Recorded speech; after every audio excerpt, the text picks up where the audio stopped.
මම ඇක්ටිවිටි 6 එක හරහා ලිස්ටින් ඇක්ටිවිටි එකක් තියෙන ලිස්ටින් එකක් සවන් දීලා යතුරු ලියන්න මම ගෲප් එකට දාන්න නැති මැසේජ් එකක් මේකේ අපිට කරන්න කියලා තියෙන්නේ you will hear an announcement about the winners of an upcycling competition right ඔයාලට කියනවා you will hear ඔයාලට ඇහෙලු announcement එකක් නැත්නම් නිවේදනයක් about the winners of an upcycling competition එක කියන්නේ අර මම කලින් කිව්ව upcycling එක කියන්නේ ප්‍රතිනිර්මාණය කිරීම නැත්නම් ප්‍රතිභාවිතය ඒ කියන්නේ ඉවතලන ද්‍රව්‍ය වලින් යම් නිර්මාණයක් කිරීම හරහා ඒ විදිහේ පුද්ගලයන් සෙට් එකක් ගොඩ ගන්න මෙතන කම්පිටිෂන් එකක් පවත්වලා දිනවා. ඒ කියන්නේ තරගයක් පවත්වලා තියෙනවා ඉවතලන ද්‍රව්‍ය වලින් විවිධ නිර්මාණයක් කිරීම හා සම්බන්ධව. එතකොට ඒකේ ජයග්‍රාහකයන් පිළිබඳ announcement එකක් කියලා කියන්නේ මම ඒ announcement එක දාලා තියෙන්නේ group එකට.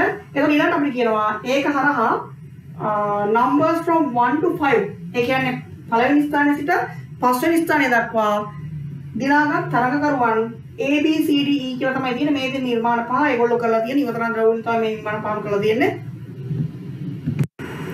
හරි අපිට කියනවා මේ නිවේදනය හරහා පළවෙනි ස්ථානයේ සිට පස්වෙනි ස්ථානය දක්වා ඒ ස්ථාන දිනාගත් පිළිවෙල අනුපිළිවෙලින් අංක 1 සිට 5 දක්වා නම් කරන්න කියලා. හරි මම මේකේ පළවෙනි දීලා තියෙනවා බලන්න. I am here to present you the lucky winners today of the upcycling competition 2020.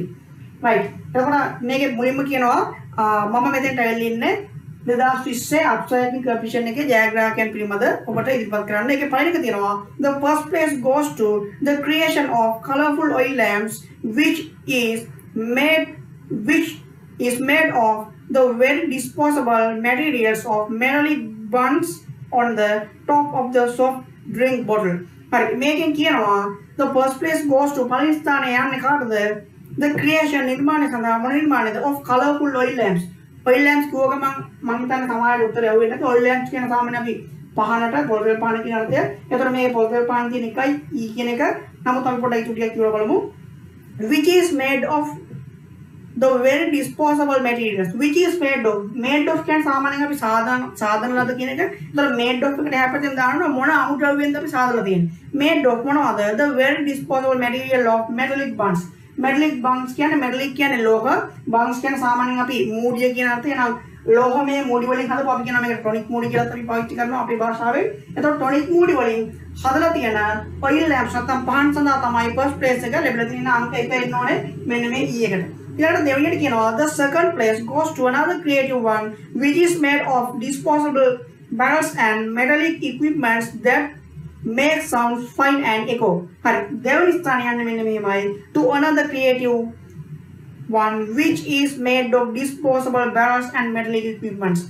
barrel වලින් සහ වෙනත් ලෝහමය උපකරණ ඒ කියන්නේ ලෝහමය භාණ්ඩ නැත්නම් උපකරණ ඉවතලන දේවල් වෙන්න ඕනේ අනිවාර්යෙන්ම ඒ වගේ සාදපු නිර්මාණයක් ලෝ. හැබැයි තවදුරටත් කියනවා මොකක්ද ඒකෙන් කරන්නේ? that make sounds fine.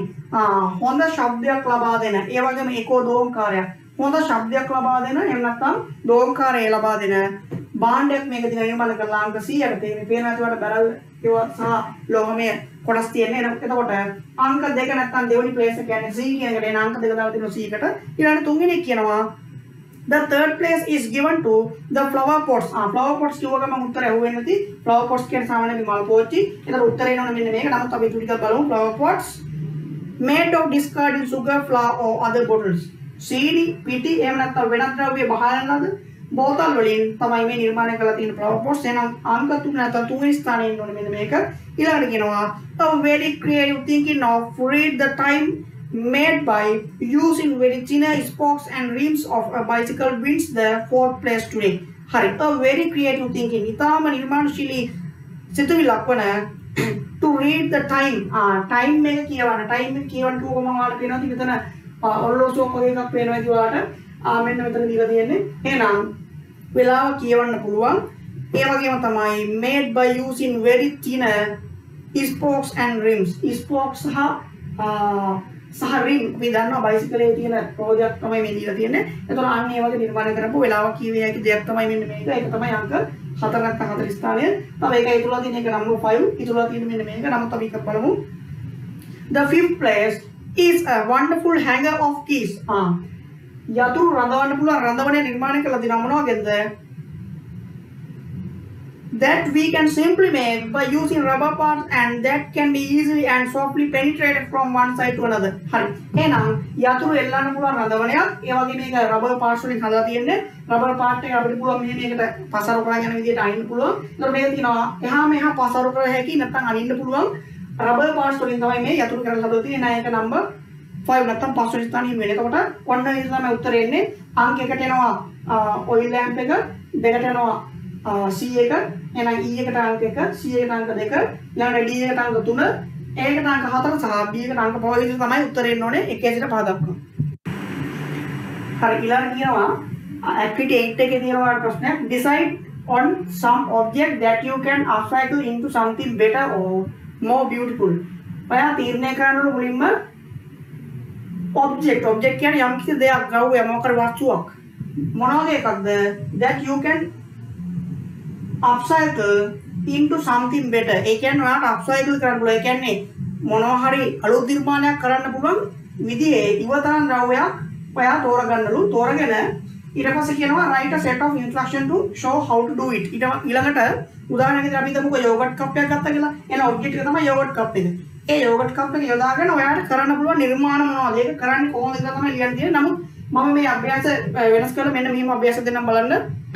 හරි මෙන්න බලන්න මම දෙනවා වෙන අභ්‍යාසයක්. ඔයාලට ඒ විදිහේ එහා සමාන දෙයක්. ඔයාලට මෙන්න මේ වගුවක් හදන්නවා. වගුවේ පළවෙනි විදිහට තියෙනවා object of disposing. අර කිව්වා වගේම දෙයක් තමයි. නමුත් පොඩි වෙනසක් තියෙන්නේ. object of disposing. object කියන්නේ දේ නැත්නම් වස්තු ද්‍රව්‍ය මොන දේද? disposing ඉවතරන ද්‍රව්‍ය. එහෙනම් උදාහරණයක් විදිහට මේ පැත්තේ ලියනවා පළවෙනි කාන්ත විදිහට අපි ගමු ඉවතරන ද්‍රව්‍ය. ඉවතරන ද්‍රව්‍යයක් තමයි empty yogurt cup. ඉවතරන දෙයක් විදිහට අපි ගන්නවා yogurt cup එක. ඊට පස්සේ එහා පැත්තෙන් තියෙනවා upcycled creation නැත්නම් creations.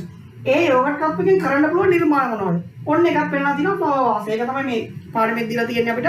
එහෙනම් ඔයා එකකට එක ගාන නෙමෙයි ලියන්න ඕනේ. මේ වගේ අඩුම ගාන එකකට 4ක් වල් ලියන්න ඕනේ. ඒ කියන්නේ මේ පැත්තේ එක ද්‍රව්‍යයක් තෝරගත්තා. උදාහරණයක් විදිහට empty yogurt cup. එහා පැත්තේ ලියුවා ඒකෙන් හදන්න පුළුවන් නිර්මාණ 4ක්. ඊළඟ දෙවෙනි එක ගත්තා අපි හිතමු ice cream cup කියලා මොකක් හරි එකක් ගන්න පුළුවන්. ඒකෙන් කරන්න පුළුවන් නිර්මාණ 4ක්. ඔය විදිහට මේ පැත්තෙන් object එකයි මම එකක් දීලා තිනවා. මේකට තව ඔයා 3ක් ලියන්නත් ඕනේ. object 5ක් අරගෙන මේ පැත්තෙන් ඒකෙන් කරන්න පුළුවන් නිර්මාණ 4 බැගින් ලියනවා. එතකොට එකකට 4යි ඔයගේ 5ක් යනකොට 4 4 5ක් කරා. එතකොට 20ක් එනවා. මේ පැත්තෙන් එනවා අපිට කරන්න පුළුවන් නිර්මාණ 20ක්. හරි. ඒ නිර්මාණය නම් විතර ලියවනම් ප්‍රමාණවත් විතර කරන්න අවශ්‍ය නැහැ. එහෙනම් මෙන්න මේ අභ්‍යාසය කරන්න ඕනේ. activity 8 වෙනකොට මෙන්න මේ අභ්‍යාසය කරලා එවන්න ඕනේ. මේ පැත්තෙන් ලියුවා ද්‍රව්‍ය උතන ද්‍රව්‍ය මේ පැත්තෙන් ගත්තා ඒකේ නිර්මාණය. හරි එතනින් ඒ පාඩම ඉවරනවා අපේ 8 වෙනි පාඩම. ඊළඟට මම 9 වෙනි පාඩම ඊළඟ වීඩියෝ එක සාකච්ඡා කරන්න බලාපොරොත්තු වෙනවා. The Greatest Wells අංක 9 පාඩම. ඊළඟ වීඩියෝ එකේදී හම්බෙමු. මෙතනින් මම මේ වීඩියෝ එක අවසන් කරනවා. Thank you very much and goodbye.